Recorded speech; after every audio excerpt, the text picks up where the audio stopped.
Big Eds, hey, what's up, guys? What is going on? Hope everybody's doing well. Tottenham's first versus Liverpool 2-1. I know it was a victory for Liverpool, but it did not feel like a victory for Liverpool. This felt like a win for Tottenham Spurs. It did not feel like a Liverpool victory. Oh my God.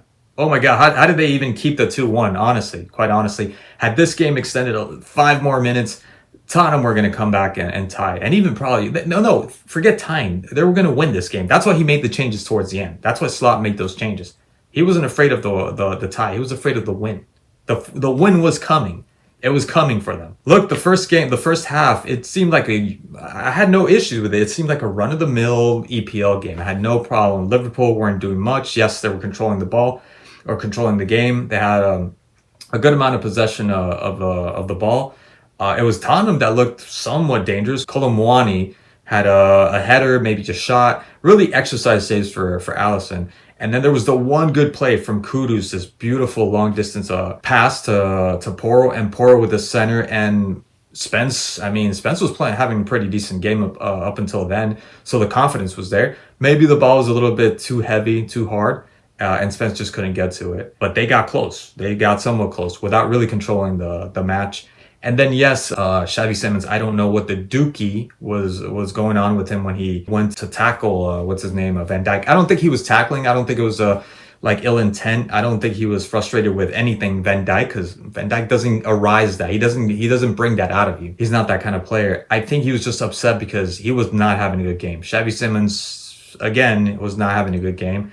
And I think it was an honest attempt at the ball. He was just frustrated because before that, and before even that, he ends up giving this horrible pass, this very amateur, again, very, very bad pass when they're trying to get the breakaway, they're trying to get the counter, ends up going out of bounds. Very bad pass. I think it was either to Porro Spence that was trying to go for the 1-2. And Xavi Simons just, I don't know what that was. That was a really bad pass. And before that, I mean, he wasn't having that great of a game. But nobody was. It was too early, really. Nothing was really happening. And it was, like I said, it was pretty even. It was an even match for both these teams. You know, Liverpool had most of the possession of the ball, weren't doing anything. Tottenham created more chances than Liverpool did. But there weren't really chances except the last one that I mentioned that could have gotten them the goal. But that could have been the 1-0 there. The only thing that Liverpool did was Vert's little turnaround spin, and he ends up shooting it. Vicario saves it. And right after that, he had another opportunity where he dribbled past two people, I think, got to the byline centered, and it was a corner. That was it. There was nothing else for Liverpool going on. Nothing else was going on. And I'm thinking, what are they going to do? Well, how are they going to get through? At some point, Verts, maybe, you know, because he was having a decent match. He was like the only one. And it was like that silver lining, you know, out of this whole fiasco with Liverpool going on. Oh, and just to end on the Xavi Simons thing, yes, that was a red. That should have been a red. Absolutely. I don't know what he was arguing about. I mean, you're always going to argue that's like a reflex at this point. That was a red. Unfortunately, that was a red. I do think that Xavi Simons should have gone to Chelsea. Not because of the reasons that everybody thinks he should have gone to Chelsea, but because if he was going to have any success in the Premier League or just look like a player, just a football player, he should have done that at Chelsea. Just the way Garnacho. Can you imagine for a second? Think of Garnacho playing in Tottenham. There's no way, if he's barely making it in Chelsea, there's no way he would have done that at Spurs. So that was a red card. He should have got sent out. Romero makes the mistake. Isak with the goal. And before that, I think Isak already had kind of a knock from Bentancur trying to clear the ball.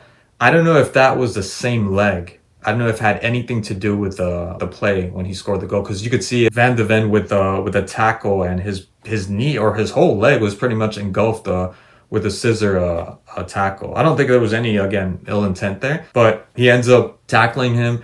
And he's out, barely limping. And Romero, I don't know what kind of boneheaded play that was or decision that was from him, but if you're going to make a pass through the middle like that, that's just like basic skills.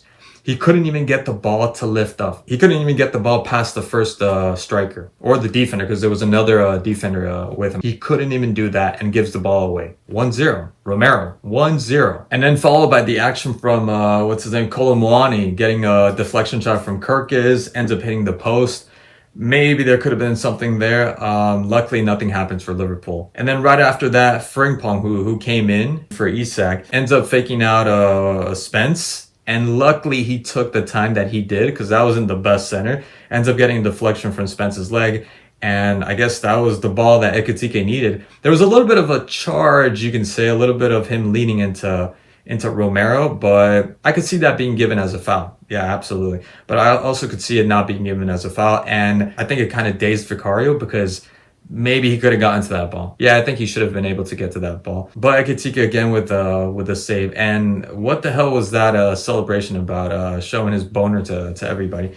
But anyways, you get the 2-0 from Liverpool. And I'm thinking at that point, good things are going to come from Liverpool. Oh man, boy was I wrong. Because Richarlison comes in. As soon as I saw Richarlison come in, I said, I think they're going to score. I don't know if it's going to be Richarlison. That would be awesome if it was Richarlison. To add a little bit more spice and entertainment to this game.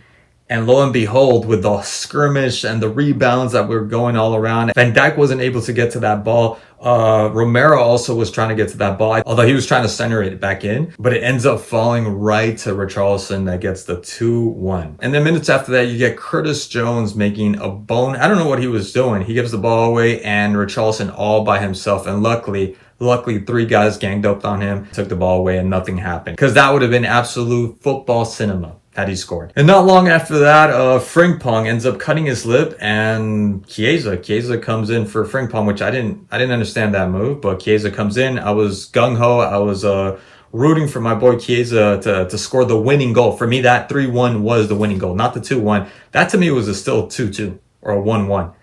Chiesa to come in and score the winning goal. Didn't happen, obviously. And on top of that, we get another early Christmas present. Romero making the dumbest... Actually, it helped out Spurs. What am I talking about? The smartest decision to get himself sent off. And at that point, I said 3 mistakes by Romero. This is going to be completely blamed on Romero. The first goal, Romero. The second goal, Romero. The third goal that I thought was going to come with him being sent off because they were going to play with 9 players. That obviously never came. Ended up being the boost that Spurs needed. And at that point, I just couldn't believe my eyes. Liverpool could not do anything with the ball. They were constantly losing the ball. It's one thing that Spurs get all pumped up and the brave and bravado in them comes out. But to be losing every single ball, you couldn't even make it past the half field. It just didn't make any sense. Any single time anyone, Ekitike, anybody had the ball, they were losing the ball. They could not do anything. And Spurs with 9 players were going to get that the 2-2. They were absolutely going to get the 2-2. And when I saw Robertson coming in and the midfield, I can't remember the kid. I don't think I've seen that kid play. And I'm thinking, why aren't you putting someone like Rio, right, to get the 3-1? Because that's the one that you need. You absolutely need that. But what I think he saw was that if I got Ekitike there, if I got Chiesa up there, and these guys aren't doing anything, what makes you think that Rio coming in is going to do anything? I don't think he was going to do anything. If anything, that's when they were going to get the 2-2. Absolutely. I mean, they were going to get the 2-2, and that's why he put in the midfield to try to control as much as they could because they weren't controlling anything. They couldn't possess the ball. They were losing the ball so many times. And then Robertson to defend because they needed to defend that eventual tie. And not even the tie. They were going to lose the match.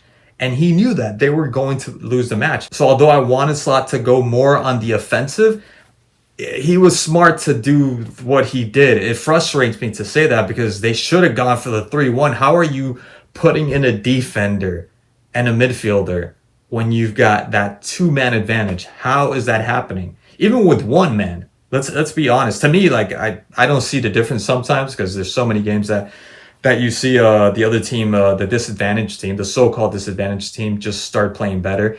But with two, I mean, what is going on? Like you should be you should be mopping the floor with Tottenham at this point, and they weren't. So that was good on Slot. Not a good game. Not a good look for Liverpool. Absolutely not a good look for Liverpool. But there it is. I don't know what's going to happen, man. Like I don't know what's going to happen. I thought this was going to be a game that you could kind of build on and maybe say, hey, you saw Wirtz. Wirtz was playing pretty good.